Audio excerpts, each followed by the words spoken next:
Salut, c'est Trado. Je suis content de vous retrouver pour la mise à jour de l'analyse technique de l'or et de l'argent libellés en euros et en dollars. On commence d'habitude par les actualités.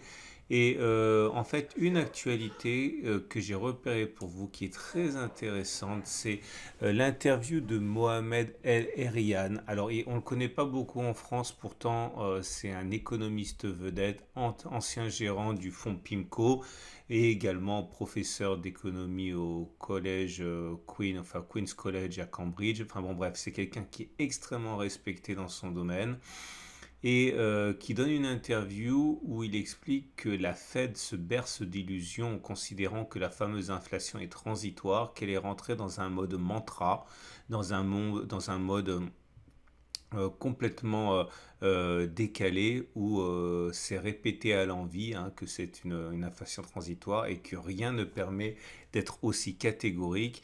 Et si j'ai repéré pour vous cet article, c'est parce qu'en fait les conséquences sur l'or sont justement extrêmement dépendantes du scénario inflationniste ou pas. Bref, je vous invite vraiment à regarder cet article. Vous trouverez le lien pour y aller directement depuis mon site.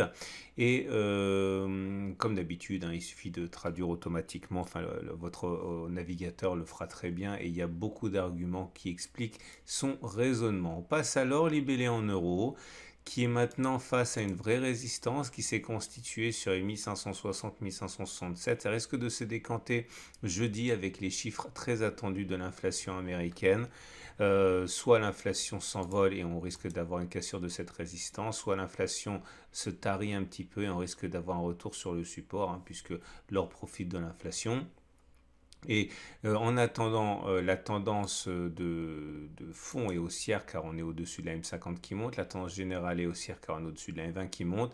Par contre, la tendance immédiate commence à devenir baissière à force de caler sur la résistance. On est en dessous de la M7 qui descend. La tendance de long terme est haussière avec la M200 qui monte. Les traders et les investisseurs attendent sans doute pour rentrer que l'on clôture sur la résistance au-dessus de la résistance des 1567 ou alors que l'on revienne sur le support des 1495-1518. Ce sont mes zones d'accumulation rationnelle principales. Si on regarde l'argent, l'or libellé en dollars, c'est la même chose. Hein. La pression haussière se calme un petit peu. On est entre un support et une résistance. La zone des 1869-1890 est une zone d'accumulation rationnelle pour moi, comme un passage au-dessus de la résistance des 1898-1913. Là aussi, la tendance de fond est haussière, la tendance générale est haussière, la tendance de long terme est haussière, mais la tendance immédiate est baissière avec des cours qui se languissent sous la M7. Comme d'habitude, un petit détour du côté de mon partenaire au coffre.com, mais en fait, ce n'est pas vraiment ce dont je vais vous parler, puisque j'ai beaucoup de mails me demandant où je trouve ces informations que je distille dans mes vidéos. En fait, je l'ai déjà dit, le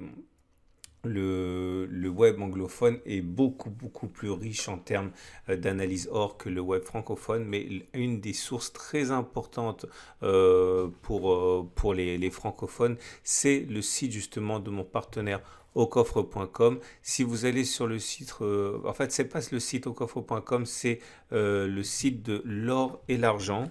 Et sur le site de l'or et l'argent, qui est en fait le blog de aucoffre.com, vous trouverez des articles maison réalisés notamment par Nicolas Perrin, très grand spécialiste de l'or, qui a dans une série actuellement fouille les mécanismes qui lient l'or à Bitcoin. Il y a un très bon article sur l'or versus Bitcoin qui fait partie d'une série de 8 articles. J'invite vraiment à le lire et vous allez comprendre beaucoup de choses sur le Bitcoin et sur l'or. C'est sur l'or et l'argent.info, je mets le lien en dessous de la vidéo. On passe à l'argent, mais cette fois-ci libellé en euros pour constater que c'est la même chose. Hein. La tendance de fond, elle est haussière. La tendance de long terme, elle est haussière. Par contre, la tendance générale est maintenant neutre car on est en dessous de la M20 qui monte et on va dire qui est plate. Et par contre, on est en dessous de la M7 qui descend. Donc attention, la tendance immédiate est devenue baissière. On est sur une zone d'accumulation rationnelle à 22,623. La prochaine zone d'accumulation rationnelle, c'est pour moi les 22,3, 22. C'est la prochaine zone sur laquelle les traders sont susceptibles d'accumuler. Si celle-ci ne tient pas, celle des 22,6, 23.